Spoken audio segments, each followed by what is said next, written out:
George Bryan. Beau Brummell was an iconic figure in Regency England, the arbiter of men's fashion, and a friend of the Prince Regent, the future King George IV.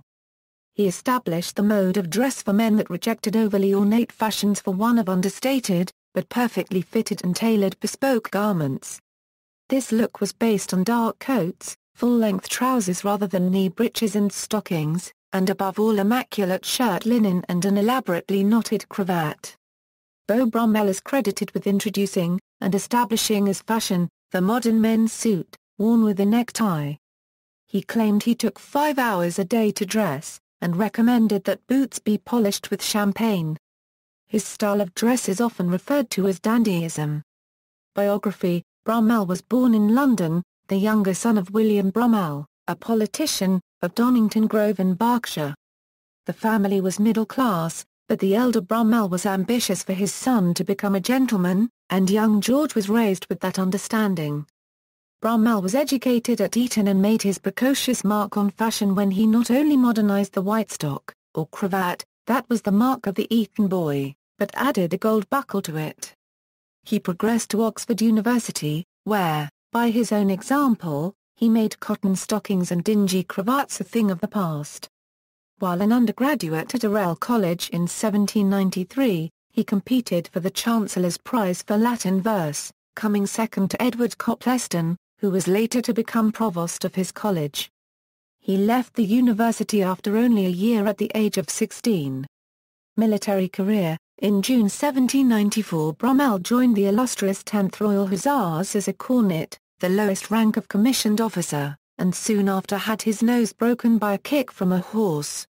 His father died in 1795, by which time George had been promoted to lieutenant. His father had left an inheritance of £65,000, of which Brummell was entitled to a third. Ordinarily a considerable sum, it was inadequate for the expenses of an aspiring officer in the personal regiment of the Prince of Wales. The officers, many of whom were heirs to noble titles and lands, wore their estates upon their backs, some of them before they had inherited the paternal acres. Officers in any military regiment were required to provide their own mounts and uniforms and to pay mess bills, but the 10th in particular had elaborate, nearly endless variations of uniform. Also, their mess expenses were unusually high as the regiment did not stint itself on banquets or entertainment. For such a junior officer, Brummell took the regiment by storm, fascinating the Prince, the first gentleman of England, by the force of his personality. He was allowed to miss parade, shirk his duties and, in essence, do just as he pleased. Within 3 years, by 1796, he was made a captain, to the envy and disgust of older officers who felt that our generale unregistered trademark S friend was now the general. When his regiment was sent from London to Manchester he immediately resigned his commission, citing the city's poor reputation, undistinguished ambience and want of culture and civility. In London society, although he was now a civilian, Brummell's friendship with, and influence over, the Prince continued. His simple yet elegant and understated manner of dress, coupled with his natural wit, gained him entry to the Prince's society. The life and the daily routine of most aristocratic men of the time included making one's toilette and shopping in the morning, riding in Hyde Park or making the round of gentlemen unregistered trademark S clubs in the afternoon, followed by the theatre, gambling at Armax or a private party, or visiting the brothels in the evening. Brummell took a house on Chesterfield Street in Mayfair and for a time managed to avoid the nightly gaming and other extravagances fashionable in such elevated circles. Where he refused to economize was on his dress. When asked how much it would cost to keep a single man in clothes, he was said to have replied, "Why, with tolerable economy, I think it might be done with £800. That amount is approximately £103,000 in 2012 currency. The average wage for a craftsman at that time was £1 a week. Brummell put into practice the principles of harmony of shape and contrast of colours with such a pleasing result that men of superior rank sought his opinion on their dress. The Duke of Bedford once did this touching a coat. Brummell examined his grace with the cool impertinence which was his Grauschia unregistered trademark S due. He turned him about, scanned him with scrutinizing, contemptuous eye, and then taking the lapel between his dainty finger and thumb, he exclaimed in a tone of pitying wonder, "OE Bedford, do you call this thing a coat? A euro." His personal habits, such as a fastidious attention to cleaning his teeth, shaving, and daily bathing exerted an influence on the upper echelons of polite society, who began to do likewise. Enthralled, the prince would spend hours in Brummell's dressing room, witnessing the progress of his friend's lengthy morning toilette. Unfortunately, Brummell's wealthy friends had a less than satisfactory influence on him. He began spending and gambling as though his fortune were as ample as theirs. Such liberal outlay began to deplete his capital rapidly, and he found it increasingly difficult to maintain his lifestyle, although his prominent position in society still allowed him to float a line of credit. This changed on July 1813, at a masquerade ball at Watier's private club, when Brummell, who was one of the hosts, openly antagonized the Prince Regent, thereby forcing society to choose between them. Brummell, Lord Alvanley, Henry Mildmay and Henry Pierrepoint were considered the prime movers of Watier's, dubbed the Dandy Club by Bryan. The four were joint hosts of the ball, at which the Prince Regent greeted Alvanley and Pierrepoint but then cut Brummell and Mildmay by staring them in the face without speaking to them. This provoked Brummell's famous remark, "Alvanley, who's your fat friend?" The incident marked the final breach in a rift between the Brummell and the Regent that had opened in 1811, when the Prince became Regent and began abandoning all his old Whig friends. Ordinarily, the loss of royal favour to a favourite meant social doom, but Brummell ran as much on the approval and friendship of other leaders of fashionable circles. He became the anomaly of a favourite flourishing without a patron, still influencing fashion and courted by a large segment of society. Later life: in 1816 Brummell fled to France to escape debtor's prison, owing thousands of pounds. Usually Brummell's gambling obligations, as debts of honour, were always paid immediately. The one exception to this was the final wager, dated March 1815 in White's betting book, which was marked not paid, January 20, 1816. He lived the remainder of his life in French exile, spending 10 years in Calais without an official passport before acquiring an appointment at the consulate at Caen through the influence of Lord Alvanley and the Marquess of Worcester, only in the reign of William IV. This provided him with a small annuity. This appointment lasted 2 years, until the Foreign Office took Brummell's recommendation to abolish the consulate at Caen. Brummell had made it in the hope of being appointed to a more remunerative position elsewhere, but no new position was forthcoming. Brummell rapidly ran out of money and was forced into debtor's prison by his long unpaid Calais creditors. Only through the charitable intervention of his friends in England was he able to secure release. Brummell died penniless and insane from syphilis at Le Bon Sauveur Asylum on the outskirts of Caen in 1840. Cricket: while at Eton, Brummell is said to have once terrified a master by asserting that he thought cricket foolish. He did, however, play a single first-class match for Pre-County Club Hampshire in 1807 against an early England side. Brummell made scores of 23 and 3 on that occasion, leaving him with a career batting average of 13.00. Artistic and literary portrayal. A very early portrait of George, along with his elder brother William, occurs in the Joshua Reynolds painting of the curly-headed Brummell children, dating from 1781 and now in the Kenwood House collection. The caricaturist Richard Dighton was later to paint a watercolour of Brummell at the elegant height of his dandyism and use it as the basis for a popular print in 1805. 2 centuries on it served again as model for the 2002 statue of Brummell by Irina Sedlecka erected in Jermyn Street. An earlier American work of art bearing Brummell's name is in the grounds of Augusta College, Georgia. Created by Roger Finch, it is an abstract sculpture of black-painted welded steel dating from 1985. In literature, Brummell left a more extensive mark.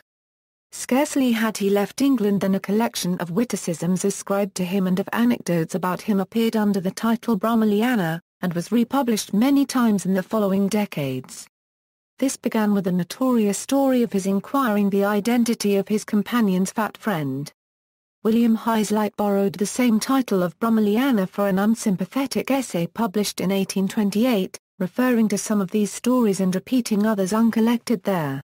Dandyism also came under attack in George Robert Wythe and Baxter's satirical essay Kiddyism, published in humorous journals from 1832 onwards, which culminates in a set of satirical aphorisms purporting to be yet more Brummelliana. Further fictitious aphorisms were published in France by Honoré Copyright de Balzac in the course of a series of articles published under the title Traité Copyright de la Vie Copyright La Copyright Ganti. These sayings were supposed to have arisen during an interview with Brummell in Bologna, rather than Calais, and epitomize his view of the elegant life. In the following decade 2 more books were dedicated to confirming Brummell as a cult figure. In England there was Captain Jess's 2-volume Life of George Brummell, the first biography devoted to him. In France there was the influential essay of Barbey Euro unregistered trademark Villi, du dandisme de George Brummell, which seeks to define the essence of dandyism through a study of his career and opinions. In the course of his essay, Barbey Euro unregistered trademark Villi deprecates English attempts to portray Brummell in fiction. Within Brummell's lifetime 2 well-known authors took up their pen sharpened to exquisite points and dipped in musk-scented Chinese ink to cast on blue-tinted paper with silver borders a few facile lines where one catches a glimpse of Brummell. He was referring to 2 liminal examples of the fashionable or silver fork novel, of which more than 1,000 were to be written over the next 2 decades. The first such depiction is through the character Trebek in Thomas Henry Lister unregistered trademark S. Granby, who abandons dandyism when he discovers a waistcoat of his devising worn by a ornate apprentice unregistered trademark. In Bulwer Lytton's 1828 novel Pelham, the hero of the title portrays a dandy who, at one point, passes through Calais and meets the inspiration of his way of life in the character of Mr. Roselton. The latter is modelled on Brummell, and to him are attributed such stories from the Brummell Apocrypha as his once needing 3 tailors to contribute to the making of his gloves and the sartorial insult, "Do you call this a coat?" Brummell was to appear under his own name as a character in Arthur Conan Doyle's 1896 historical novel Rodney Stone. In this, the title character's uncle, Charles Tregellis, is the centre of the London fashion world, until Brummell ultimately supplants him. Tregellis's subsequent death from mortification serves as a deus ex machina in that it resolves Rodney Stone's family poverty. In the United States, Brummell's life was dramatized in an 1890 stage play in 4 acts by Clyde Fitch with Richard Mansfield as the Beau. This in turn was adapted for the Beau Brummell movie with John Barrymore and Mary Astor. Another play about him, authored by Bertram P. Matthews, is only remembered because it had incidental music written for it by Edward Elgar. It was staged at the Theatre Royal, Birmingham in November 1928, with Elgar himself conducting the orchestra on its first night. Only the minuet from this is now performed. Brummell's later years were the setting for Ron Hutchinson's 2001 two-handed play The Beau, which following a UK national tour played for 1 month at Theatre Royal Haymarket, starring Peter Bowles as Brummell. Earlier movies included a 10-minute film by the Vitagraph Company of America, based on a Booth Tarkington story, and the 1913 Beau Brummell and His Bride, a short comedy made by the Edison Company. Brummell's life was also made the subject of a 1931 3-act operetta by Reynaldo Hahn, later broadcast by Radio Lille. In 1937 there was a radio drama on Lux Radio Theatre with Robert Montgomery as Brummell. A further film, Beau Brummell, was made in 1954 with Stuart Granger playing the title role and Elizabeth Taylor as Lady Patricia Bellam. There were also 2 television dramas, The 60 Minutes War Hair Brummell and the UK Beau Brummell, This Charming Man. Georgette Heyer, author of a number of Regency romance novels, included Brummell as a character in her 1935 novel Regency Buck. He is also referred to, or figures as a minor character, in the work of later writers of this genre. More recently, Brummell was made the detective hero of a series of period mysteries by Californian novelist Rosemary Stevens, starting with Death on a Silver Tray in 2000. These are written as if related by their hero. Yet another American reinterpretation of his character appears in Cecilia Ryan's homoerotic novella The Sartorialist. In popular culture, Brummell's name became associated with style and good looks and was therefore borrowed for a variety of products or alluded to in songs and poetry. One example was the paint color Beau Brummell brown, used exclusively on the 1931 Oldsmobile. In 1934 a rhododendron hybridized by Lionel de Rothschild was named after the dandy. Then during the 1940s and 1950s watchmaker Le Coulter marketed a Beau Brummell watch with a minimalist design and no numbers. T.S. Eliot's poem about Bustopher Jones, The Cat About Town, refers to him as the Brummell of cats, an allusion taken up in Andrew Lloyd Webber's Cats, the 1981 musical based on Eliot's Old Possum's Book of Practical Cats. Another reference appears in the 1977 musical Annie in the song You're Never Fully Dressed Without a Smile. Your clothes may be Beau Brummell, they stand out a mile.